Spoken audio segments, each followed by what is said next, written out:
नमस्कार दोस्तों, मैं अश्विनी चौहान। राग म्यूज़िक में आपका स्वागत है।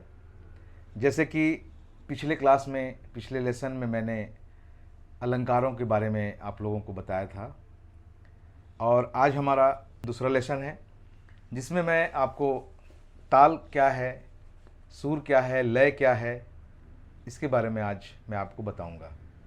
तो सबसे पहले हम चलते हैं सुर को, क्योंकि सुर, ताल, लय ये तीनों एक दूसरे से जुड़े हुए हैं।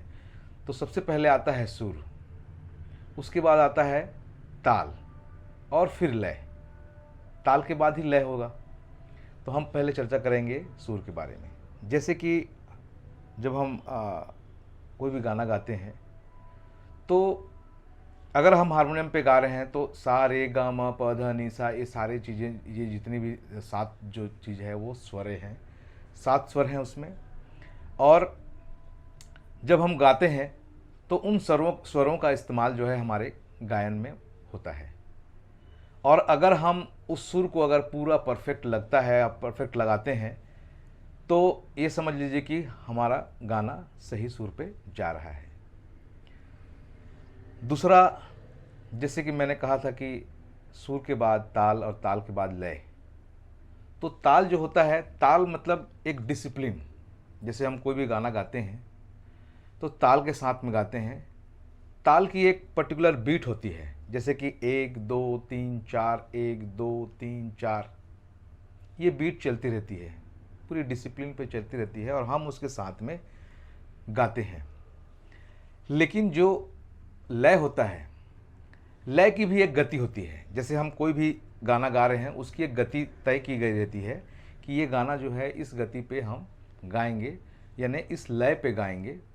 ताल तो बजता रहेगा, ताल तो मात्रा पे बजेगा और उसकी एक स्पीड तय हो जाएगी कि ये ताल इस स्पीड पे बजेगी। जैसे कि धी धी ना धी ना धी ना धी धी ना धी ना धी ना, ये ताल है, ये दादरा ताल है 6 मात्रा की। धीना धी धीना धीना धी धीना। लेकिन ये चलेगा कैसे, ये बजेगा कैसे, उसका एक लय है। धी धीना धीना धी धीना धीना धी धीना धीना, एक लय हो गया। तो जितने भी गाने बने हैं उसका एक ताल, उसका एक लय, उसका एक सुर को जो है तय किया गया है।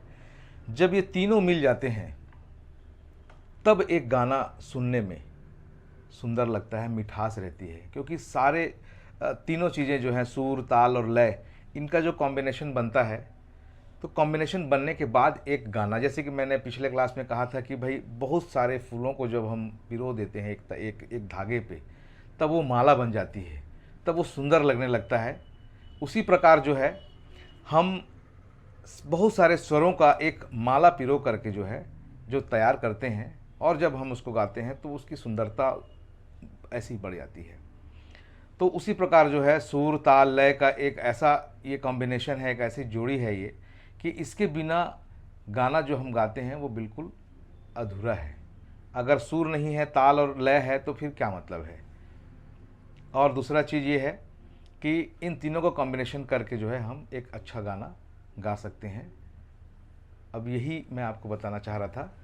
अगले क्लास में मिलते हैं दोस्तों, धन्यवाद।